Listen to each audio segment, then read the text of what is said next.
She texted, "You mean nothing to me," while I stood in line at the DMV. I left the next day without a word. But when I found her secret accounts and fake medical bills, I realized she'd been planning to destroy me for years. Then the DNA test came back. My name is Daniel Shaw. I'm 43 years old, and I used to think I had it all figured out. My wife, Jessica, and I ran a successful travel agency in Portland, Oregon, Shaw & Associates Travel. I handled the adventure tours and group bookings while she coordinated corporate travel packages. We built it from nothing 15 years ago, back when we still finished each other's sentences and stayed up talking about dreams instead of spreadsheets. Our son Tyler just turned 15. Great kid, honor roll student, plays varsity basketball. He's got his mother's eyes and my stubborn streak. I worked 60-hour weeks to give him opportunities one never had, to make sure he'd never worry about money the way I did growing up in a Rust Belt town, where the factory closing meant half your neighbors lost everything overnight. The day it all fell apart started ordinary enough. I was at our downtown office reviewing vendor contracts for a corporate retreat we were organizing. Big account, nearly 200 employees heading to Cabo for a leadership conference. Jessica had been working that account for months, staying late 3 or 4 nights a week to finalize details. My phone buzzed around 2 in the afternoon. Text from Jessica. I figure it was about the Cabo contract, or maybe asking me to pick up Tyler for basketball practice. Instead, 7 words that hit me like a freight train. "You don't mean anything to me anymore." I stared at the screen, reading it again and again. No context, no explanation, just that cold statement delivered like she was canceling a dinner reservation. My hands went numb. The office suddenly felt too small, the air too thick. I called her immediately. It rang 4 times before she picked up. "Jessica, what the hell is this message?" I asked, keeping my voice steady even though my pulse was hammering. "Exactly what it says, Daniel," she replied, her tone flat and distant. "I've been thinking about this for a while. I don't feel anything for you anymore. I haven't for a long time." "A long time? What are you talking about? We just had dinner with the Hendersons last week. You seem fine." She laughed, but there was no humor in it. "Fine? I've been fine for years, Daniel. Fine at pretending. Fine at playing the dutiful wife. I'm done being fine." My mind raced through recent months, searching for clues I'd missed. Is there someone else? Silence. Long enough to be an answer. "Who is it?" I pressed. "Does it matter?" Jessica said, "This isn't about someone else. This is about you and me. There is no you and me anymore. We have a son, Jess. We have a business together. You can't just—" "I can, and I am," she interrupted. "I'll be staying at the office tonight. We can figure out the details later." The line went dead. I sat there in my chair, staring at the Cabo contracts spread across my desk. All those late nights she'd spent working on this account. The pieces started clicking into place with sickening clarity. The client contact for this retreat was Ryan Cooper, the VP of operations for a tech company downtown. Smooth talker, expensive suits, always complimented Jessica's efficiency when he called the office. I pulled up the account files on my computer and started digging. There, buried in the communication logs, were dozens of emails between Jessica and Ryan that went way beyond professional. Dinner meetings that weren't on our business calendar. Hotel confirmations for weekend trips that never showed up in our books. She'd been using our business to hide her affair. My phone buzzed again. Tyler texting. "Mom says she's working late again. Can you grab me after practice?" I looked at my son's message, then back at Jessica's. "You don't mean anything to me anymore." Right then, something shifted inside me. Not anger, not yet. Something colder, sharper. Clarity. I closed my laptop, grabbed my keys, and walked out of the office. I didn't leave a note. I didn't call Jessica back. I just left. By the time I picked up Tyler for basketball practice, I'd already made 3 decisions that would change everything. I didn't sleep that night. How could I? Every time I closed my eyes, I saw those emails, heard Jessica's cold voice telling me I meant nothing. Tyler was in his room, oblivious to the fact that his family was disintegrating. I sat in the garage until 3 in the morning, staring at the camping gear we bought for a trip we'd never take. The 3 decisions I'd made after leaving the office kept cycling through my mind. First, document everything. Second, protect Tyler. Third, disappear before she could spin this her way. By 5 in the morning, I was already moving. I pulled up our business bank accounts on my laptop, the ones I'd helped build from zero. Jessica had been transferring money out for months, small amounts that didn't trigger any flags. 500 here, 1,000 there. It added up to nearly $40,000, all flowing into an account I'd never seen before. I took screenshots of everything, every transaction, every email, every hotel receipt I could find. Then I started looking deeper into our personal finances. That's when I found the medical bills. Claims submitted to our insurance company for treatments Jessica supposedly received. Therapy sessions, specialist consultations, even a minor surgical procedure. All fake. She'd been defrauding the insurance company, pocketing the reimbursements. Another $30,000. Easy. My wife wasn't just a cheater. She was a criminal. At 6:17, I heard Tyler's alarm go off upstairs. I closed my laptop, stood up, and made my choice. I wasn't going to be there when Jessica came home from wherever she'd spend the night. I wasn't going to give her the satisfaction of seeing me broken. I walked upstairs to Tyler's room. He was pulling on his basketball shoes, earbuds in, nodding to whatever music was playing. "Hey, buddy," I said. He pulled out an earbud. "I need to talk to you about something." The look on his face told me he already knew something was wrong. "Your mom and I are having some problems," I said carefully. "I'm going to be staying somewhere else for a little while. But I need you to know something important. None of this is your fault, and I'm not going anywhere. You understand? I'm always going to be your dad." Tyler's jaw tightened. "Is she cheating on you?" The question hit me like a punch. "What makes you ask that?" "I'm not stupid, Dad. She's been different for months. Always on her phone, always going out. And that Ryan guy from her work? He's been calling the house when you're not here." My 15-year-old son had seen what I'd been too busy to notice. "Yeah," I said quietly. "She is." Tyler nodded slowly, then stood up and hugged me. "I'm sorry, Dad." "Me too, son. Me too." I packed one bag. Clothes, documents, my laptop, and the old watch my father gave me before he died. Everything else could stay. I didn't want anything that reminded me of the life I thought I had. At 7:30, I walked out the front door, threw my bag in the truck, and drove away. I didn't look back at the house. I didn't leave a note for Jessica. I just left. By noon, my phone was exploding with calls and texts from her. "Where are you? We need to talk. This is ridiculous. Don't be childish." I turned off my phone and kept driving.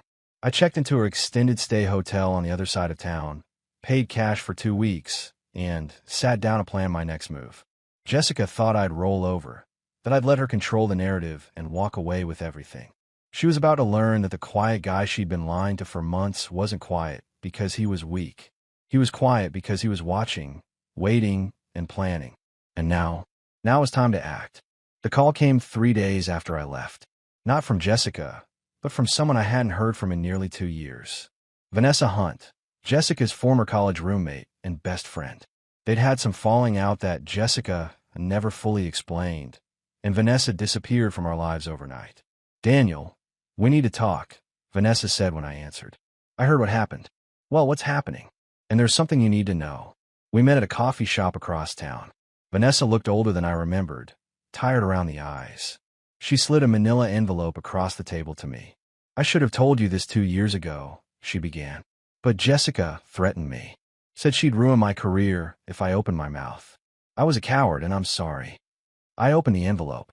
Inside were printed photographs, timestamps from security cameras, and what looked like bank statements. My stomach dropped as I started piecing it together. "Jessica's been having an affair with Ryan Cooper for almost 3 years," Vanessa said quietly. "I found out by accident when I stopped by her office one night. They were in the conference room together. When I confronted her, she told me to mind my own business, or she'd spread rumors that I was embezzling from my firm. 3 years. Not months. Years." "There's more," Vanessa continued. "Tyler isn't Ryan's biological son, but the timeline of when their affair started? It's close enough that Jessica freaked out about it. That's why she insisted on that Ancestry DNA kit thing for Tyler's science project last year. She needed to know." My hands went numb. "What do the tests show?" "According to what she told me in a drunk voicemail, Tyler is yours biologically. But here's the thing, Daniel. About 6 months ago, you went to that specialist for your back injury, remember?" I nodded. "Herniated disc from moving heavy luggage at the office. They ran some blood work as part of the pre-surgery screening. Did they ever tell you about any other findings?" "No, what?"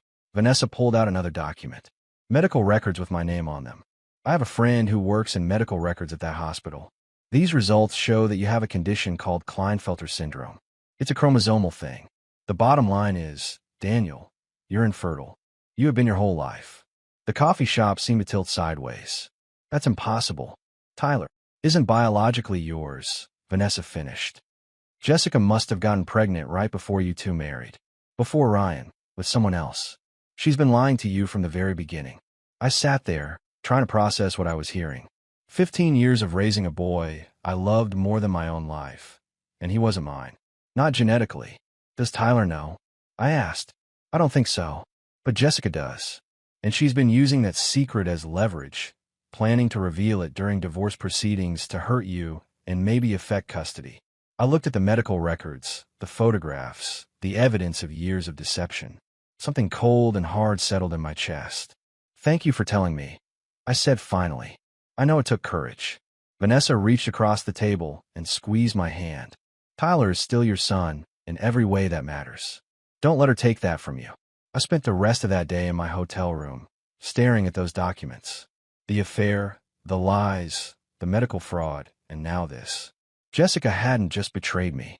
She built our entire marriage on a foundation of deception. But Vanessa was right about one thing. Tyler was my son. DNA didn't change the midnight fevers I'd nursed, the baseball games I'd coached, the homework sessions, the scraped knees, the proud moments. He was mine because I'd chosen to be his father every single day of his life. And I'd be damned if I'd let Jessica use that truth as a weapon. I hired an attorney the next morning. Not just any attorney, but Catherine Pierce, a woman with a reputation for destroying dishonest spouses in divorce court. She came highly recommended by Vanessa, and after our first meeting, I understood why. Your wife is a piece of work, Catherine said, reviewing the documents I brought. Insurance fraud, embezzlement from your joint business, falsifying medical records. We're not just talking divorce here, Daniel. We're talking potential criminal charges. I want custody of Tyler, I said. That's non-negotiable. Catherine looked up from the papers. Given what you've told me about his biological parentage, that could be complicated. But if we can prove that revealing this information would be psychologically harmful to the child, and that Jessica only wants to use it as a manipulation tactic, we've got a strong case. What about the business? That's where things get interesting. Catherine pulled up a spreadsheet on her laptop. I had my forensic accountant do a preliminary review of the documents you provided. Your wife has been siphoning money from Shaw and Associate Travel for at least 18 months. She's created a shell company, Cascade Corporate Solutions, and has been routing client payments through it. I leaned forward. How much? Approximately $160,000. The number hit me like a physical blow. What? She's been careful, spreading it out over time, making it look like legitimate business expenses. Conference fees, vendor payments, software subscriptions. All fake. The money went into Cascade's account, then into an offshore holding account in the Cayman Islands. I thought about all those nights Jessica worked late, all those business trips, all those times she'd insisted on handling the bookkeeping because I was too busy with client relations. She'd been robbing me blind while I smiled and trusted her. Can we recover any of it? I asked. Some. But here's what I want to do, Catherine said, her eyes sharp. We don't go after her just yet. We let her think she's getting away with it. Meanwhile, I file an emergency motion for a restraining order based on financial misconduct. We freeze all business and personal accounts, preventing her from moving any more money. She'll fight that. Let her. The evidence is overwhelming. And while she's busy fighting the freeze, we gather more evidence. I want to know everything about Ryan Cooper. His finances, his marriage status, his business dealings. If he's complicit in any of this fraud, we bring him down too. I nodded slowly. What about Tyler? Jessica kicked me out, effectively. I haven't seen my son in almost a week. Catherine's expression softened slightly. That's our first move. Tomorrow morning, we file for emergency custody evaluation and request supervised visitation immediately. No judge is going to keep a father from his son without cause, especially when the mother is under investigation for fraud. Over the next 3 days, everything moved fast. Catherine filed the restraining order on the business accounts. Jessica lost her mind when she found out, calling me 60 times in 2 hours. I didn't answer once. Then came the visitation order, and suddenly I was having coffee with Tyler at a supervised facility, trying to explain why everything was falling apart. Dad, Mom's saying you stole money from the business, Tyler said, his face confused and hurt. She says you're trying to destroy her. I looked at my son, this kid I'd raised from diapers, and made a decision. I wasn't going to lie to him anymore, but I wasn't going to destroy him either. Tyler, your mom and I are having serious problems. Some things have happened that I can't talk about yet because of legal stuff, but I need you to know something. I reached across the table and gripped his shoulder. No matter what she says, no matter what anyone says, I love you. You're my son, and nothing's going to change that. Ever. Do you understand? Tyler's eyes were wet. I just want things to be normal again. I know, buddy. I know. But normal was dead, and the truth was coming whether we were ready for it or not. Catherine called me a week later with news that changed everything. Daniel, we found a witness. Someone who's willing to testify about Jessica's fraud and the affair. Who? I asked. His name is Gerald Thompson. He's 67, retired postal worker, lives in the apartment building next to your office. He's been watching Jessica and Ryan Cooper come and go for years. He kept a journal. We met Gerald at a diner downtown. He was a thin man with sharp eyes and steady hands. He slid a worn notebook across the table to me. I started writing things down about 2 years ago, Gerald explained. I'm a creature of habit, you see. I walk my dog at the same times every day, and I kept seeing the same pattern.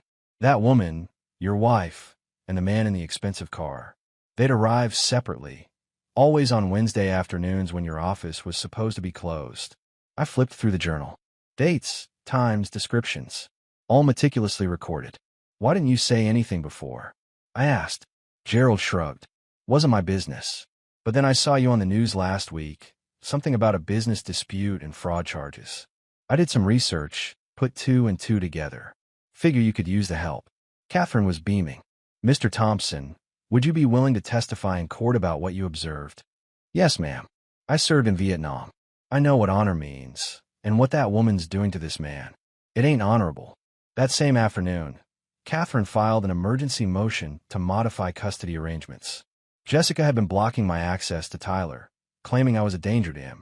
Now we had evidence showing she'd been using our business as a front for her affair, exposing Tyler to her lies. The next day, Jessica's entire world started crumbling. Her employer, the tourism board where she'd been consulting on the side, launched an internal investigation after Catherine forwarded them evidence of her fraudulent billing practices. Turned out Jessica had been charging the board for hours she never worked, inflating expense reports, and routing kickbacks through fake vendor accounts. They suspended her immediately. Then came the call I've been waiting for. Tyler, calling from his cell phone. Dad, I need to talk to you, he said, his voice tight. Can you come get me? I was there in 15 minutes. Tyler was waiting outside the school, backpack slung over one shoulder, looking like he'd aged 5 years overnight. What happened? I asked as he climbed into the truck. Mom's boyfriend came to the house last night, Tyler said. Ryan. They were fighting about money, about some investigation. She was screaming at him, saying he promised to protect her. Then she saw me listening and lost it. Started yelling at me, saying I was spying for you. My hands tightened on the steering wheel. Did she hurt you? No, but Dad, she's not okay. She's falling apart, and I can't be there anymore. I can't watch her destroy herself and try to drag me down with her. I pulled over into a parking lot and turned to face my son. Tyler, there's something I need to tell you. Something about your mom and me, and about you. I know I'm not yours, Tyler said quietly. The words hit me like a sledgehammer. What? I heard her on the phone last week. She was talking to her lawyer, saying she was going to use it against you in court. That you've been raising another man's kid all these years. Tyler's voice split. I'm sorry, Dad. I'm so sorry. I unbuckle my seatbelt and pull my son into a hug. Listen to me. I don't care what any blood test says. You're my son. You've been my son since the day you were born. DNA doesn't make a father, Tyler. Love does. Showing up does. Being there does. And I have been there for every single moment of your life. Tyler was crying now, really crying. Mom said you'd leave me when you found out. Never, I said fiercely. Do you hear me? Never. That woman doesn't get to decide who I am or who you are. We're family, and nothing she says or does will change that. We sat there in the parking lot for 20 minutes while Tyler cried, and I held him. When he finally pulled back, He looked at me with red eyes and said, "I want to live with you, Dad. Officially. I don't care what the court says. We'll make it happen," I promised.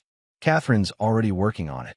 That night, I called Catherine and told her about Tyler's decision. She was quiet for a moment, then said, "Daniel, this is going to get ugly.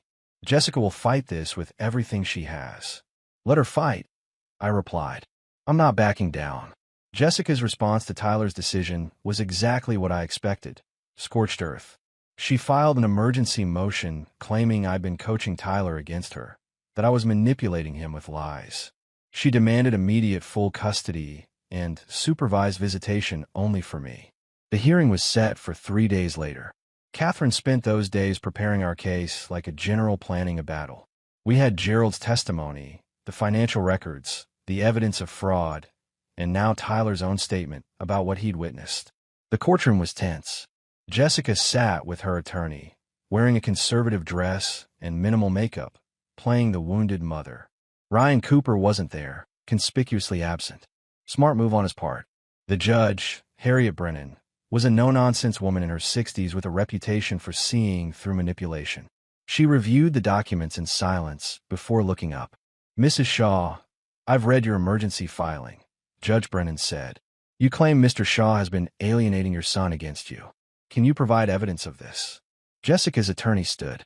"Your Honor, our client has documented numerous instances where Mr. Shaw has made disparaging remarks about Mrs. Shaw in front of their son." "Show me the documentation."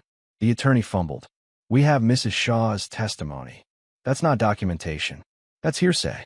"What else do you have?" "Nothing." They had nothing. Catherine stood.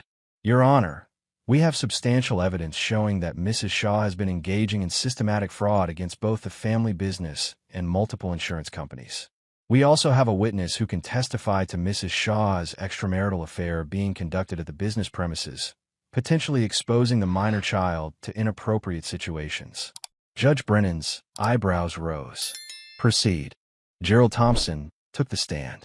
He was calm, detailed, and devastating. He recounted dates, times, and observations spanning 2 years. Jessica's face grew paler with each passing minute. Then Catherine presented the financial evidence. The fake medical bills, the shell company, the offshore accounts. By the time she finished, Jessica's attorney was sweating. "Your Honor, we'd like to request a recess to review this new evidence," he said. "Denied," Judge Brennan replied. "This evidence was available through proper discovery. Your failure to investigate your client's background is not this court's problem. I'm also concerned about the allegations of insurance fraud. Mrs. Shaw, are you currently under investigation by any law enforcement agencies?" Jessica's attorney whispered something to her. She shook her head. Catherine spoke up. "Your Honor, we've been informed by the district attorney's office that an investigation was opened 2 days ago based on evidence we provided regarding fraudulent insurance claims." The judge's expression hardened. "Mrs. Shaw, I'm denying your emergency custody motion. Furthermore, I'm granting Mr. Shaw temporary primary physical custody of the minor child, pending a full custody evaluation. You will have supervised visitation twice weekly until this court determines otherwise." Jessica stood abruptly. "This is insane. He's turning my son against me." "Mrs. Shaw, sit down," Judge Brennan ordered. "And let me be clear. If you continue to make unsubstantiated allegations against Mr. Shaw, I will hold you in contempt. The evidence before this court suggests that you have been engaging in criminal behavior and using your son as a pawn in an attempt to avoid consequences. That ends today." The gavel came down. Outside the courthouse, Tyler was waiting with Catherine's paralegal. When he saw me, he ran over. "Did we win?" he asked. "Yeah, buddy. We won. You're coming home with me." Jessica burst out of the courthouse at that moment, her attorney trying to calm her down. She saw Tyler and me standing together, and her face twisted with rage. "You're poisoning him against me," she screamed across the parking lot. "He's my son." Tyler stepped closer to me. "No, Mom. I made my own choice. You did this to yourself." It was the first time I'd ever heard my son stand up to her like that. He wasn't being disrespectful, just honest. And Jessica couldn't handle it. She tried to approach us, but her attorney held her back. "Mrs. Shaw, you need to leave. Now, or you'll violate the judge's order." As we drove away, Tyler asked me a question. Dad, what's going to happen to her? I don't know, son. But whatever happens, she brought it on herself. And you and me? We're going to be okay. I believe it too. For the first time in months, I actually believed it. The call from Detective Sarah Reeves came on a Wednesday morning, 3 weeks after the custody hearing. Tyler was at school, and I was working from the apartment I'd rented, trying to rebuild some semblance of normalcy in our lives. Mr. Shaw, this is Detective Reeves from the Portland Police Department's Financial Crimes Unit. I need to speak with you about your wife, Jessica Shaw. Can you come down to the station? My stomach tightened. Is this about the insurance fraud? Among other things. How soon can you be here? I was there in 40 minutes. Detective Reeves was a sharp-eyed woman in her late 40s who looked like she'd seen every con in the book. She led me to an interview room and spread out a file that had to be 3 inches thick. Mr. Shaw, we've been investigating your wife for 6 weeks now, she began. What started as insurance fraud has uncovered something much bigger. Your wife and Ryan Cooper have been running a sophisticated embezzlement scheme through your travel agency for almost 4 years. For years. My head spun. How much are we talking about? Approximately $320,000. They'd create fake corporate clients, book phantom travel packages, and split the money. The shell company you discovered, Cascade Corporate Solutions, that's just one of 5 they created. I sat back in my chair, trying to process the number. $320,000. Our entire business had been a front for their theft. There's more, Detective Reeves continued. Ryan Cooper's wife, Linda, filed for divorce 2 weeks ago after we contacted her with our findings. She's cooperating fully with our investigation. Turns out Ryan's been doing this at 3 other travel agencies in Oregon and Washington. Your wife was his most successful partner. What happens now? I asked. We're preparing to file formal charges against both of them. Wire fraud, money laundering, insurance fraud, falsification of business records. Your wife is looking at 5 to 7 years in prison if convicted. More if we can prove she participated in Ryan's other schemes. Prison. The mother of my son, facing prison time. I need you to testify, Detective Reeves said. You're the victim here, Mr. Shaw. Your business, your reputation, your finances. All of it was destroyed by their actions. I'll testify, I said without hesitation. But I need to know something. Will this affect Tyler? The custody arrangement. Actually, it strengthens your case. A judge isn't going to award custody to someone facing felony charges. That evening, I sat Tyler down and told him everything. He listened quietly, his face growing paler with each revelation. So Mom's going to jail? He asked when I finished. Probably, yeah. If she's convicted. Tyler was silent for a long moment. Then he said something that broke my heart. I'm not surprised. I think I always knew she was capable of something like this. She always cared more about money than people. Tyler, she's still your mother. No, Dad, Tyler interrupted. She's the woman who gave birth to me. You're my parent. There's a difference. 2 days later, Jessica was arrested. It made the local news. I watched from my apartment as they led her out of the courthouse in handcuffs after she'd been denied bail. The woman who'd once told me I meant nothing looked small and defeated. Tyler refused to visit her in jail. I didn't force him. Catherine advised that any contact with Jessica during the criminal proceedings should be minimal anyway. But the real shock came a week later when Catherine called with an update. Daniel, Jessica's attorney, reached out. She wants to make a deal. She'll testify against Ryan Cooper, plead guilty to reduced charges, and in exchange, she wants visitation rights with Tyler preserved. What kind of reduced charges? I asked. 3 years instead of 7. She'd serve 18 months with good behavior. I thought about it for exactly 2 seconds. No, she doesn't get to use Tyler as a bargaining chip. She made her choices, and now she lives with the consequences. Catherine was quiet. You sure about this? A trial could drag on for months. I'm sure. Tyler deserves better than a mother who only thinks about him when she needs something. The message was delivered. Jessica's attorney called back within hours, desperate. Without the deal, she was facing the full weight of the charges. Too bad, I told Catherine. She should have thought about that before she stole everything I worked for. The trial began on a cold November morning. The courtroom was packed with reporters, curious onlookers, and representatives from the insurance companies Jessica had defrauded. I sat in the front row with Tyler beside me, both of us there to watch justice unfold. Jessica looked terrible. 3 months in jail had aged her. Her hair was pulled back severely, and she wore an ill-fitting suit that made her look fragile. When she glanced back and saw Tyler, something in her face crumpled, but my son looked away. The prosecution laid out their case methodically. Bank records, emails, testimony from Linda Cooper about Ryan's confession. Then came the forensic accountant who explained exactly how the scheme worked, using charts and graphs that made even the most complicated fraud look simple. When they called me to testify, I walked to the stand with my head high. The prosecutor, a young woman named Angela Brooks, guided me through my testimony. "Mr. Shaw, when did you first discover your wife's fraudulent activities?" she asked. "The day she told me I meant nothing to her," I replied. "I started digging into our business records and found irregularities that led to everything else." "How did these discoveries affect you?" "They destroyed my business, my marriage, and nearly destroyed my relationship with my son. Everything I'd built for 15 years was a lie." Jessica's attorney tried to cross-examine me, suggesting I'd been negligent in my bookkeeping, that I should have noticed earlier. I didn't take the bait. I trusted my wife. I said simply, "That's not negligence. That's marriage. Or at least, what I thought marriage was supposed to be." Gerald Thompson testified next, his journal entries providing a detailed timeline of the affair. Then came Linda Cooper, Ryan's ex-wife, who described how Ryan had bragged about his perfect setup with Jessica. The defense had almost nothing. Jessica's attorney tried to paint her as a victim of Ryan's manipulation, but the evidence was overwhelming. She'd signed incorporation papers for the shell companies. She'd opened the offshore accounts. She'd submitted the false insurance claims. On the fourth day of trial, Jessica's attorney requested a meeting with the judge. When they returned, Jessica stood and addressed the court directly.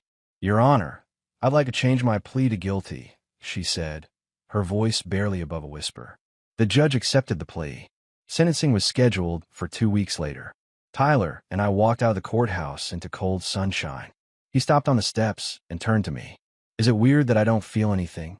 he asked. "Like, she's going to prison, and I just feel empty." "That's not weird, son. That's self-preservation. You can't keep hurting for someone who hurt you." At the sentencing hearing, the judge gave Jessica 5 years, with possibility of parole after 3. She also ordered full restitution to be paid from any assets Jessica still had. Before they led her away, Jessica asked to speak to Tyler. The judge allowed it, supervised. She approached us slowly, hands cuffed in front of her. "Tyler, I'm so sorry. For everything.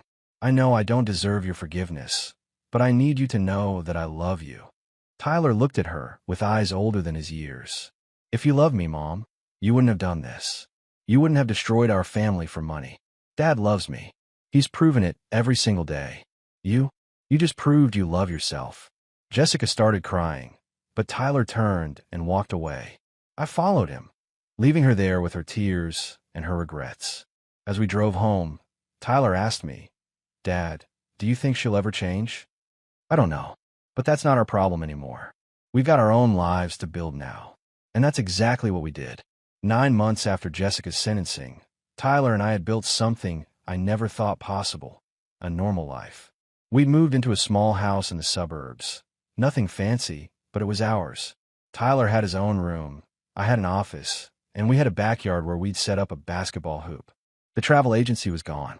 I'd sold what remained of Shaw and Associates to a competitor who was willing to overlook the scandal for the right price. The money went toward restitution payments and legal fees, but I didn't care. I'd started fresh, working as an independent travel consultant from home, specializing in adventure tours. Smaller scale, less overhead, and most importantly, no partners. Tyler was thriving at his new school. He'd made the varsity basketball team, maintained his honor roll status, and even got a girlfriend named Sophie who came over for dinner sometimes. Watching him smile again, hearing him laugh at stupid jokes, seeing him just be a teenager instead of carrying the weight of adult problems, that was worth more than any business. Catherine Pierce had become a friend beyond just being my attorney. She'd check in occasionally, make sure we were doing okay, and she'd even come to one of Tyler's basketball games. It was nice having someone in my corner who understood everything we'd been through. Jessica wrote letters from prison. They came every few weeks, addressed to Tyler. He'd open them, read them silently, then throw them away. I never asked what they said. That was his business, his relationship with his biological mother to navigate. One evening, Tyler brought home his report card. Straight A's. Dad, I've been thinking about something, he said as we celebrated with his favorite meal. I want to legally change my last name. Keep Shaw, but also add your middle name. Tyler Daniel Shaw. What do you think? My throat tightened. You don't have to do that. I know, but I want to. You're my father in every way that counts. I want my name to reflect that. We filed the paperwork the next week. When the judge approved it, Tyler looked at his new birth certificate and smiled wider than I'd seen in years. Thanks, Dad. For everything. For not giving up on me, even when you found out the truth. Tyler, the truth is that you're my son. That's the only truth that matters. Life wasn't perfect. We still had hard days. Tyler sometimes struggled with anger about everything that had happened. I still had moments where I'd wake up at 3 in the morning, wondering if I'd missed other warning signs, if I could have prevented the damage. But mostly we were okay. Better than okay. I'd even started dating again. Nothing serious, just coffee here and there with a woman named Andrea who worked at the local bookstore. She knew my story, didn't judge it, and appreciated my devotion to Tyler. We took things slow, which suited me just fine. Tyler approved. She's nice, Dad, and she doesn't look at us like we're broken. We're not broken, son. We're just different now. Yeah, different's not so bad. 18 months after the trial, Tyler graduated high school with honors. The ceremony was held outdoors on a perfect June afternoon, and I sat in the crowd watching my son walk across that stage with a pride that threatened to split me open. He'd been accepted to Oregon State University on a partial basketball scholarship. Engineering program, full ride for academics after the first year. The kid I'd raised, the one who'd survived everything life threw at him, was heading off to build his own future. After the ceremony, Tyler found me in the crowd. He was still wearing his cap and gown, diploma clutched in his hand. We did it, Daddy said. No, son, you did it. I just made sure you had what you needed. That's exactly what a dad does. We took photos, ate terrible graduation party food at a friend's house, and made small talk with other parents who all seemed to have much simpler stories than ours. Later that evening, just Tyler and me at home, he brought up something I'd been dreading. Dad, Mom wrote me again. She wanted me to visit her before I leave for college. My jaw tightened, but I kept my voice neutral. What do you want to do? I don't know. Part of me thinks I should go, get closure or whatever. But another part of me thinks I already have closure. She made her choices, and I've made mine. There's no wrong answer here, Tyler. Whatever you decide, I support you. He thought about it for a long moment. I think I'm good. Maybe someday, but not now. Right now, I want to focus on the future, not the past. Then that's what we'll do. The weeks before Tyler left for college flew by. We made a road trip out of moving him into his dorm, stopping at random diners and tourist traps along the way. Just father and son, making memories that had nothing to do with courtrooms or betrayals. When we finally got him settled, Tyler walked me back to my truck. You gonna be okay? He asked. Living alone in that house. I'll be fine. Besides, you're only 2 hours away. You'll be home on weekends, eating all my food and doing your laundry. Tyler laughed. Probably true. Then his expression turned serious. Dad, I need to say something. Thank you. For choosing me. For fighting for me. For loving me, even when you found out I wasn't biologically yours. A lot of men wouldn't have done that. Tyler, you listen to me. Being a father has nothing to do with biology. It's about showing up. It's about choosing to love someone every single day, even when it's hard. Especially when it's hard. You are my son, and you always will be. We hugged there in the parking lot, and I didn't care who saw the tears on my face. Driving home alone felt strange. The house was quiet when I got back, too quiet. But it wasn't the suffocating silence of despair. It was the peaceful quiet of a chapter ending and a new one beginning. I walked through the house, seeing all the signs of our life together. Basketball trophies on the shelf. Photos on the walls. Tyler's favorite coffee mug still in the dish drainer because I hadn't been able to put it away yet. My phone buzzed. Text from Andrea. How drop-off go? Want to grab dinner and talk about it. I smiled and typed back. Dinner sound perfect. Later, sitting across from Andrea at a quiet Italian restaurant, she asked me if I was okay. You know what? I really am, I said. For the first time in years, I'm actually okay. What changed? I stopped waiting for the other shoe to drop. I stopped expecting disaster. I realized that Jessica didn't get to define my life anymore. Tyler and I, We're writing our own story now. Andrea reached across the table and squeezed my hand. That's a good story. Yeah, it really is. That night, lying in bed, I thought about everything that had happened. The betrayal, the lies, the legal battles, the pain. But I also thought about Tyler's resilience, about the strength we'd found in each other, about the future we were building. Jessica had told me I meant nothing to her. She'd tried to destroy me, tried to take everything I'd built. But she'd failed, because I'd discovered something she never understood. You can't destroy a man who knows his own worth. You can't break someone who refuses to stay broken. I'd left that day, without a word, and never looked back. And in doing so, I found myself again. Tyler texted me before I fell asleep. Thanks for today, Dad. Love you. I typed back. Love you too, son. Proud of the man you're becoming. And I meant every word.